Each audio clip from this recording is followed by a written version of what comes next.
తెలంగాణ సర్కారు రేవంత్ రెడ్డి సారు గట్టి శాఖ ఇచ్చిండు రేషన్ కార్డుల ముచ్చట్లల్లా. అగ్గో ఇదేమయ్యా రేషన్ కార్డుల ముచ్చట్లల్లా మంచిగానే నడుతున్నది, అందరికి అందింది, కొత్త కార్డులు కూడా కొంతమందికి వచ్చినాయి అని అంటే ఇప్పుడు తెలంగాణ సర్కారు చెప్పిన ముచ్చట మాత్రం చాలా మందికి మింగుడు పడని ముచ్చటనే అయ్యింది. మరి ఏమయ్యా ఏందనంటే చాలా మంది పేర్లల్లో డిలీట్ కొట్టినలంట. అగ్గో ఏందో ఈ వార్త మాకు తెలియదు, చెప్పు చెప్పనంటారా? తెచ్చిన కదా మీరే చూడుండ్రి. ఇక తెలంగాణ సర్కారు ఇప్పటికే రాష్ట్ర వ్యాప్తంగా ఉన్న అరువులకు రేషన్ కార్డులను అందిస్తున్న ముచ్చట ప్రత్యేకంగా చెప్పాల్సిన పని లేదు, మనందరికి ఎరికేనేదే. అయితే ఈ రేషన్ కార్డుల ద్వారా పదుల సంఖ్యల పథకాలు రాష్ట్రంలో అమలు అవుతున్నాయని కూడా మనకు ఎరికే కదా.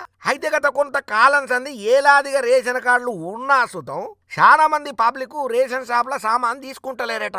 ఇక ఇసోంటోళ్ళందరి మీద తెలంగాణ సర్కారు బాగా ఆలోచన చేసి కీలక నిర్ణయం అయితే తీసుకున్నది.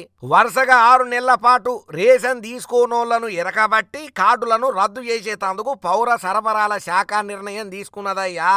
ఇక ఈ మేరకు ఇప్పటికే అన్ని మండలాల ఉన్నటువంటి కేంద్రాలకించి సమాచారాన్ని అధికారులు సేకరణ చేస్తున్నారు.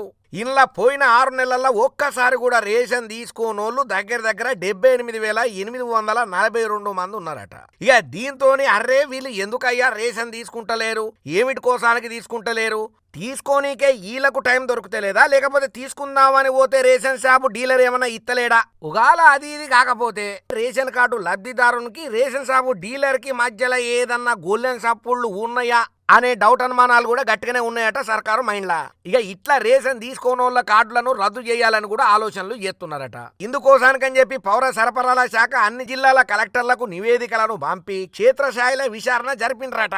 ఇక ఇందుకోసానికని చెప్పి అనర్హులు ఎవరున్నారో వాళ్ళందరినీ రేషన్ కార్డు లబ్ధిదారులకించి తీసే ఆలోచనలో పౌర సరఫరాల శాఖ ఉన్నదట.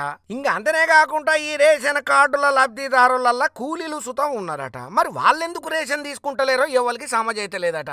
అయితే ఇట్లా రేషన్ కార్డులు ఉన్నా సుతం రేషన్ తీసుకోనోళ్ళు నల్గొండ, మేడ్చల్, రంగారెడ్డి, హైదరాబాద్ జిల్లాలో ఎక్కువగా ఉన్నట్లు అధికారులు ఎరకబట్టినరయ్యా. ఇక ఎవరైతే రేషన్ కార్డు ఉన్నా సుతం రేషన్ సామాన్ తీసుకుంటలేరో వాళ్ళ మీద ఫోకస్ పెట్టి తగు చర్యలు తీసుకొని కావాల్సినటువంటి నిర్ణయాలను జప్పున అమలు చేసి వాళ్ళ పేర్లను రేషన్ కార్డులకించి డిలీట్ కొట్టబోతున్నారట. అయ్యా మీ పేర్లు ఉన్నాయా, మీరు సామాన్లు తీసుకుంటున్నారా, తీసుకుంటలేరా, ఎవరికి వాళ్ళు 1-2 సార్లు ఆలోచన చేసుకుని జప్పున సర్కార్కి ఏమైనా కంప్లైంట్ పెట్టుకుంటే పెట్టుకోండి. లేదనుకోండి ఎన్నో తిప్పలు పడితే గానీ రాని రేషన్ కార్డు ఉన్నట్టుండి ఊసిపోతుంది. కాబట్టి ఇవాళ మీకు రేషన్ సామాన్లలో తీసుకోనికి ఏమైనా తక్లీఫ్లు అయితే కూడా సర్కారు నోటీస్కి తీసుకుపోండి అంటున్నారు. ఈ ముచ్చటరికైనా పాతి ఒక్కరు.